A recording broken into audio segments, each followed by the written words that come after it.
Hello, ladies and gentlemen. My name is Kurt, and welcome back to Far Lands or Bust, the triumphant return, episode 59.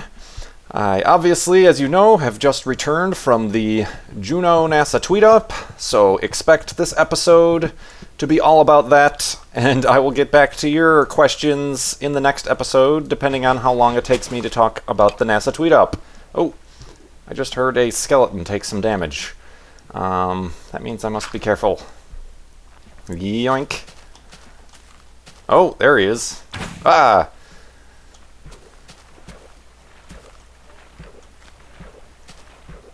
How about I just entomb him forever?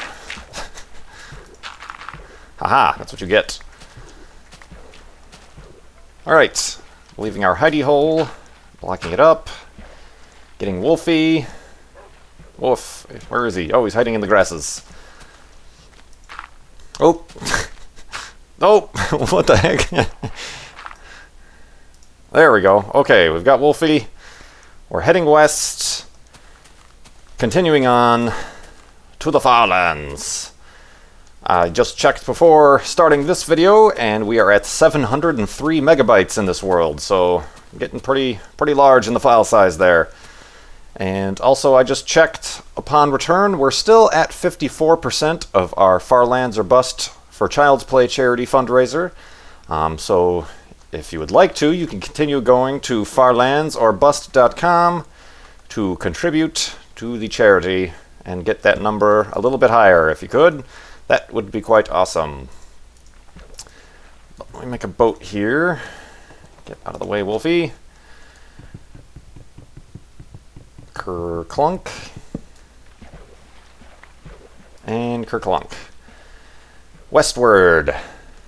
So, yes, for those of you who saw my previous video, I quickly did an introduction in my testing Minecraft world, but then had a few videos from the NASATweetup in Florida. Obviously, we visited the up-close and personal view of the Atlas V for the Juno, which was kind of cool. We visited the VAB and saw Discovery, also very cool. And then the quick video I made post-launch, which was also very cool to launch. So that is all I'm going to be talking about today. Kind of my personal impressions and experience with the, I guess, the event was 2 days, but I stayed, I arrived Wednesday night and then left Saturday late afternoon. So I suppose I will just talk about that as we make landfall here with this crazy cubic cliff here. But yes, like I was saying, oop, watch out, Wolfie. And it's possible that a few people who have started following me from the NASATweetup might be viewing this video, so welcome to Minecraft, for those of you unfamiliar with Minecraft, and welcome to Far Lands or Bust. But you can view some of my previous videos to find out about Far Lands or Bust, or visit farlandsorbust.com. I have kind of a summary on it, but I'm going to skip all that and get right into, I guess, a travelogue for the Juno NASATweetup. So yes, basically, like I said, I arrived late Thursday and got into my hotel maybe about 10 or 11 o'clock, which kind of leads me to the next day where I was very tired because I was, even though there isn't much jet lag to be had between Chicago and Florida, on Thursday morning, I started up bright and early because you have to sign in and get your badge to the NASATweetup before 8 o'clock, I think. Ooh, it's a nice crater. So got there, got the badge. It's kind of cool to get a badge, and then you kind of flash it to security people before heading into the, because you have special access, driving up to the VAB, because the press site is right next to the VAB. So that's really cool. Only previously I'd been there on bus tours that the visitor center gives. So that's kind of cool to drive up and park yourself. I don't think my rental car has had quite an awesome parking spot before in the shadow of the VAB, so that was really cool. But the first day, yes, Wolfie, Wolf. Going up to the VAB, they did, when we get in there, the first thing they do is the introductions. They pass around the microphone to all the Twitter participants, 150 of us. And lucky as I was, I chose kind of a table in the back, which turned out to be quite lucky because I was right in the path of the air conditioner that they had inside the tent, one of the many air conditioners they had inside front of the tent, so I was quite comfortable the entire NASA tweetup. But anyway, being in the back, I got handed the microphone first to start off the introductions, and I guess they asked you to say your name, where you're from, and your Twitter name, and let me grab some more wool while I'm here. And one interesting thing about yourself. So the interesting thing, I mentioned Far Lands or Bust, the Minecraft Let's Play series I have, and I told people there to check it out if they could. But yeah, that was kind of, as everybody who's been following Far Lands or Bust knows, I'm kind of an introvert, kind of a shy person, so that was, it was like, oh, I get to go first, oh crap. And then I ended up posting on Twitter, I went first on the introductions. My shyness and introversion is cured, which promptly got retweeted by a bunch of people, and even the official NASA TweetUp account retweeted that, which was like, oh great, how embarrassing. But yeah, and then they go around, and that took quite a while because there was 150 of us. And then they go right into, they have a bunch, and I mentioned this before, a bunch of the scientists who work on the Juno mission. Oh, this is kind of cool. It's a sand bridge. Let me go check this out. They get to talk about it, and if I would have any, I guess, criticism of the NASA TweetUp, and any criticism at all is taking into account that it's an excellent time. I had a good time, and you know, NASA puts these things on at what I'm assuming is great expense to them, because they don't charge us anything to have the privilege of... Oh, hey, there we go. Whee! Oh, nice little landscape over here I found. But yeah, they don't, you know, it's a great experience. I wouldn't really change a thing, but the one criticism I have is the majority of that first day, from 8 o'clock until I think 2 is when we started the bus tours, was all just scientists after scientists talking about their specialty in the mission and answering questions and things like that, which is interesting, don't get me wrong, but after 5 or so hours of that, and taking into account, like I said, I only had, whatever, 5 or 4 hours of sleep the night before, and I'm sure plenty of other people were in the same boat, it started to get hard to follow along and concentrate, but it's all a very good experience. We had all the scientists talk about the mission, their different specialities, talking about what Juno's going to be doing. And actually, as a follow-up to this, I am going to be doing a... Remember how I did Celestia? I am going to be doing something similar for the Juno mission, although not in Celestia. NASA actually created, and on the second day did a demo of a similar program where I can follow along and show you all what the scientific and the milestones of the Juno mission. So I'll be doing that later based on what I've learned from the NASA TweetUp. But this is just kind of more of a personal travelogue I'm talking about. But yeah, so they did that, and then we broke for lunch, which I brought my own lunch, ate there in the tent, and then we did the tour, which you get on a bus, and they take you deep into the different areas of the Kennedy Space Center and Cape Canaveral, which is the Air Force Base side, which is where the Juno mission was launched from, and where they have all the other unmanned rockets and missions start from there. So that was really quite cool. I think the first stop I forgot the name of the pad, but there's currently a rocket there where the Grail mission is going to be launching from, and actually the next NASA TweetUp is for the Grail launch. They've already signed up and approved everybody for that, so they're not taking any more signups for that, but we got to see that rocket, and we got to see the rocket where that's going to be taking off from, so that was really cool. And that's also the launch pads where the two Mars rovers who are currently on Mars launched from way back in the day. Earlier 2002, I believe, is when they launched, so that was really cool to see where that takes place. It's getting nighttime. Make a hidey hole. This looks like a good spot as any. Bonk. Wolfie, over here. And sit. Concentrate on doing this for a second. Woof. Alright. Get some lighting in there. Oop. Oh, that's not good. Got some spooky noises watching the sunset. I usually make my hidey holes 3x3. I suppose 2x3 works for this time. I'm going to plunk down my workbench, make a bed, plunk, plunk, plunk, and plunk, plunk, plunk. And plunk. Alright, let me go to sleep here, and then we will continue where I left off talking about the tour. So,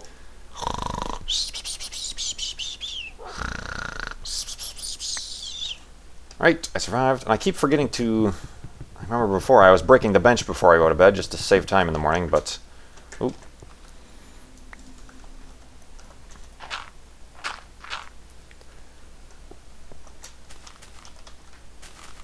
Creepers? Any creepers? What was that over there? That was just trees. Alright, continuing on. Woof! Stop wolfing at me. Wolfing at me? Barking at me and get up. But anyway, yeah, that we visited that, and with all those stops, those were all controlled by ULA, United Launch Alliance, which is... Holy crap, there's two creepers. Okay, Kabloosh. And let me dispose of this one. Oop. And kabloosh. Okay. Whew. Yes, pig. That was quite exciting. Okay, continuing on. Those were all, and talking to people from United Launch Alliance. Another criticism, and once again, don't take my criticisms seriously, but all the guys from United Launch Alliance, they're all, engineers and very interesting, and they had everything to talk about, the different launch platforms and whatnot, but they almost seemed kind of like salesmen. I mean, don't get me wrong, but because they're a commercial, all these, the launch vehicles, the Atlas V, they're all, NASA purchases them from United Launch Alliance, or there's other suppliers. So that's all commercially controlled, but they kind of seemed a little bit like salesmen to me, where they were showing, oh, United Launch Alliance is great partners with NASA, blah, blah, blah. These are the benefits of this, blah, blah, blah, blah. Which is fine. I know they got to do that to keep their partnerships going and whatnot, but as... I don't know if the TweetUp members felt the same way or not, but we were more interested in the science and the engineering behind it all, not really the corporate partnerships and whatnot. We're not really business people, or I'm not at least. So that I kind of started to zone out when they started to get into salesman mode. But anyway, that was kind of cool, and then we stopped by the actual mission control for the United Launch Alliance, where we got to see the mission control, which is all the big room with all the computers and the big screen at the front where they control the countdown and the launch and everything like that, which in that building we were not allowed to take photographs because there could be proprietary information on the screens of the computers or in any part of the building there, so whoop-de-doo, whatever on that. But then also in that building we got to see, it was laying down horizontally, but the Atlas rocket that is going to be launching in November, the Mars exploration rover, Curiosity. So that was really cool to see that. We were really up close to that, and they let us take from a specific spot. We couldn't take pictures from anywhere else, but from the specific spot we could take pictures of the Atlas V that's going to be launching the next big rover to Mars. So that's really cool.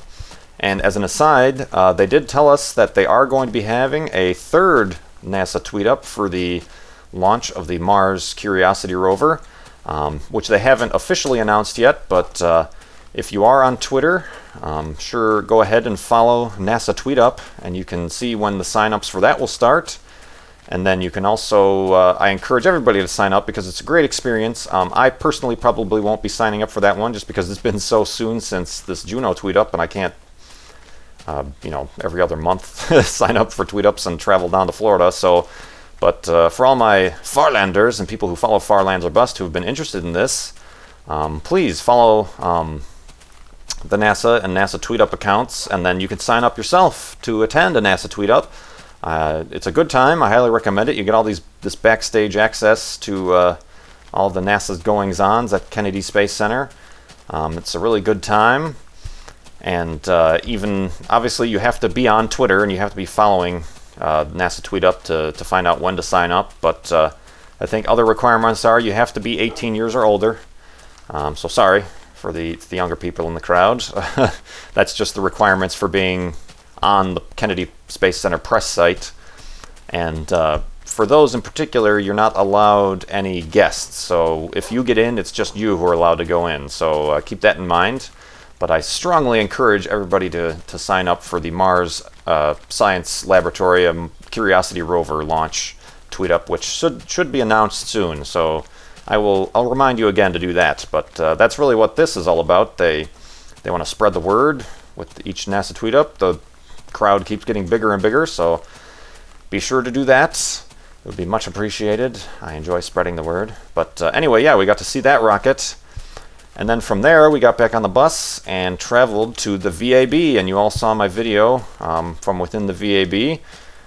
Very few people get to go inside there unless you're an employee or a press person or something like that. So that was quite the privilege. Obviously, right now, there's not as much activity going on in there because there's no more space shuttle launches originating from there or anything. But that is where they put together the space shuttle before rolling it out to launch, and also where they, back in the 60s and 70s, put together the Saturn V rockets before going to the moon. So that's really cool. You can see all the pieces and the big giant doors. You can imagine it was from bottom to top the Saturn V, 360 some odd feet tall, took up the entire size of the VAB. So that was really cool to see. And then also, like you saw in my video, rounding the corner near at the end there is where they're holding Space Shuttle Discovery temporarily. So that was really cool to see. I don't think any other previous... let me make another boat here. Let me get into some clearing here so a creeper doesn't creep up on me. Do. Boat. Let me make two of them. Boop and boop. And boop. Let me get my bench. But yes, as you saw, if you watched that video, and if you haven't, go back and watch it, there was a moment where I was walking along and I was recording with my camera. As I turned the corner and Discovery came into view, everybody in the group did get kind of quiet because it was kind of quiet in there, but I because of that, I guess I started to feel a little bit choked up. I don't know why. Oh, Wolfie, I'm stuck on Wolfie. There we go. So I had to kind of like stop recording. I'm like, all right, I gotta like compose myself. And people do often say that when they see a space shuttle launch, they kind of they lose it because it's really quite emotional, but I don't know why, being as Discovery was the one space shuttle I tried to see over and over and over again, and I couldn't ever catch a launch. I never caught a break on that. It's also really cool, and I just realized this now, coming back when I posted on Twitter the picture I took of Discovery. I have on my desktop background a picture of Discovery docked to the International Space Station, so that's just kind of really mind-blowing to be like, oh, I was like, 10 or so feet away from it, and there it is in a picture up in orbit over, 200 miles above the Earth, connected to the International Space Station. So that kind of hit home, and but I didn't lose it there in the VAB. I kind of composed myself and then proceeded to take pictures and video and things like that. But that was an incredible experience to be able to see that, and ooh, spookiness. So that is something I don't think any previous NASA tweetup has been able to get to a space shuttle that close. So that was quite excellent indeed, and it's kind of a little sad to see it. It's kind of in a neutered state because it has the front, the nose, what do they call that? I don't know the technical term, but they have the, on the nose there are the little jets that help control Discovery in orbit. That part was removed and just covered by plastic, and it also had the, you couldn't see because its nose was facing us, but the OMS pods and the main engines were removed because they're preparing them to go to a museum. But so it's kind of sad to see it in that state, but they have been retired, and I guess we were the first ones to get kind of a first public sneak peek at it before it shows up in a museum, where it's going to the Smithsonian Air and Space Museum in DC, replacing Enterprise that's there right now. But that was really cool. And wow, that was just day one. After that, we returned to the tent, and then we disembarked. It was about like 6:30 or something like that. But I have some interesting stories. I guess this will flow over into the next episode of Far Lands or Bust, day 2 of the NASA Tweet Up. So look forward to that. And today, for a YouTube feature, it's not actually YouTube, but it's NASA Tweet Up related. First of all, go back to my previous video. In the description, I have a bunch of links from fellow NASA Tweet Up members who actually took video of the launch. I didn't take video of the launch, but go check out all those links. And what the hell, I'll copy and paste them and put them actually in this video description to view how I experienced the launch from the press site. I think right about here is a good hidey hole situation. Wolfie sit. I'm going to put out my thing and dig a hole. But the actual YouTube feature today isn't actually on YouTube, but it is going to be on Vimeo. And boo, I know Vimeo, ooh.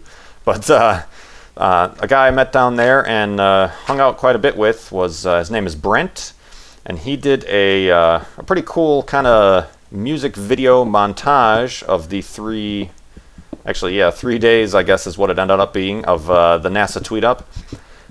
So I will put the URL up here in the video, but I know you can't click on it unless it's a YouTube link. But also in this video's description, I will put up at the top a link to Vimeo, and that is his montage video of the NASA Tweet Up experience, and he put it to music, which is quite apt, and he made a really cool video. So go check that out. It certainly deserves more views on Vimeo, and if you have a Vimeo account, feel free to comment on that and let them know that we're getting the word spread around here on Far Lands or Bust. So, and also, as an added bonus, I know a lot of you were disappointed that I wasn't myself in the video, my previous video from the NASA Tweet Up. So, first of all, you all know that I don't like being in my own videos, so I don't know why that was a surprise for you. But in Brent's video, about halfway in, I am in that video. Albeit it's for like 3 seconds, and it's the back of my head. But about halfway into that, it's a little quick shot of after the launch. He got the launch plume, and I was off in the distance, staring off longingly in the distance as the rocket travels off to Jupiter. But there, so you get to see the back of my head there in his video. So go check that out, please. It's an excellent video, and I wanted to thank Brent for including me on all the little plans that him and his group had. I had a good time. So anyway, at that, I will continue in the next episode talking about day 2 of the NASA Tweet Up. But until then, please like, comment, ask me questions about NASA Tweet Up. I'm doing this just off the top of my head. I don't have notes or anything. So if you have any questions or if you think I missed anything, certainly let me know in the comments. Like I said, like and favorite if you find this video favorable. Subscribe if you're not already subscribed, if you're one of my new followers from the NASA Tweet Up. Thank you for joining me. But until next time, my name is Kurt. Thank you for watching. Good night.